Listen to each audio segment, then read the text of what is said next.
Lectura del Santo Evangelio según San Juan, capítulo 2, versículo 13 al 25. Cuando se acercaba la Pascua de los judíos, Jesús llegó a Jerusalén y encontró en el templo a los vendedores de bueyes, ovejas y palomas, y a los cambistas con sus mesas. Entonces hizo un látigo de cordeles y los echó del templo, con todo y sus ovejas y bueyes.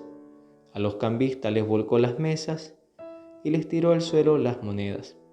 Y a los que vendían palomas les dijo: quiten todo de aquí y no conviertan en un mercado la casa de mi Padre. En ese momento sus discípulos se acordaron de lo que estaba escrito: el celo de tu casa me devora. Después intervinieron los judíos para preguntarle: ¿qué señal nos das de que tienes autoridad para actuar así? Jesús les respondió: destruyan este templo y en 3 días lo reconstruiré.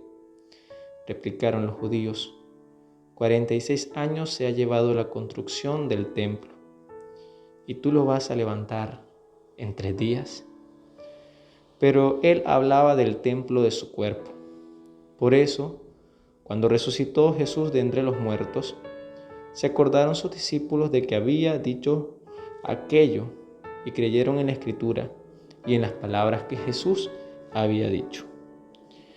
Mientras estuvo en Jerusalén para la fiesta de Pascua, muchos creyeron en él, al ver los prodigios que hacía. Pero Jesús no se fiaba de ellos, porque los conocía a todos y no necesitaba que nadie le descubriera lo que es el hombre, porque él sabía lo que hay en el hombre. Palabra del Señor. Gloria a ti, Señor Jesús. La escena que nos presenta hoy el Evangelio, Jesús en el templo y sacando a todos estos mercaderes y cambistas que habían en el templo, nos viene también a recordar algo que ya lo nombra el Evangelio, aquello que dice: el celo de tu casa me devora, mi casa será llamada casa de oración. Y también San Pablo nos va a decir a nosotros: ¿que acaso no se dan cuenta que ustedes son templo del Espíritu Santo y que el Espíritu Santo habita en ustedes?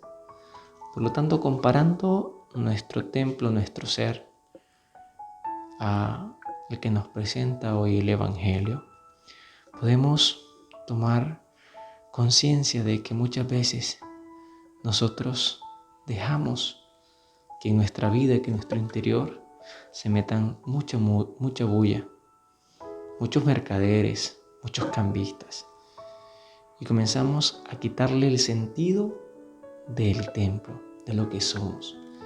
Comenzamos a eliminar la presencia de Dios en nuestra vida y permitimos que muchas otras cosas que nos ofrece el mundo sean los que vayan gobernando en él.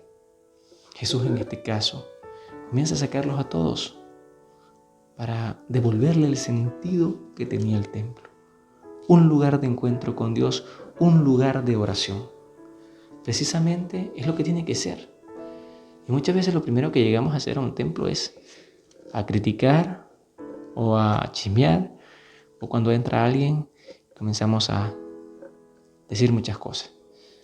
Y olvidamos que el templo, lo primero y esencial, es un encuentro con Dios. Y cuando Dios es parte de nuestra vida, lo que hacemos es una comunicación en oración, platicamos con Él. Y entonces es necesario que permitamos que el sentido del templo, que es un lugar de encuentro con Dios, se permanezca siempre. Nuestro templo, nuestro ser, tiene que permitir ese encuentro con Dios, esa comunicación con Dios, sentir que nosotros pertenecemos a Dios. Luego el Señor va a hablar de que destruyan este templo, destruyanlo y en 3 días lo voy a reconstruir. Pero ¿qué estaba diciendo? Que sí, realmente su templo iba a ser destruido, iba a sufrir, le iban a quitar la vida, pero más bien iba a entregar su vida y que al 3er día iba a resucitar. Luego los discípulos, cuando pasó todo el acontecimiento de la muerte de Jesús y de su resurrección, se acordaron de esto. Se burlaron de él porque pensaban que hablaba del templo físico, pero hablaba de su templo, de su cuerpo. el Señor también con sus acciones nos hace que creamos en la Escritura, se nos manifieste en nuestra vida. Y ojalá podamos también sentirnos que esta palabra nos cala. Cuando dice Jesús que no necesitarán que le contaran nada de nadie, porque Él conocía a los hombres, conocía a su interior y nos sigue conociendo. Por eso cuando nos acercamos al templo a tener un encuentro de oración con el Señor, Él ya sabe lo que necesitamos, ya sabe lo que le vamos a pedir, pero necesita escucharlo en nosotros. Ojalá nosotros tengamos un celo por el templo, ojalá no lo tengamos ahí abandonado, sino que procuremos ir lo más pronto posible, lo más seguido posible, a ese encuentro con el Señor y ponerle a Él cada una de nuestras necesidades que Él ya conoce, pero quiere escucharla.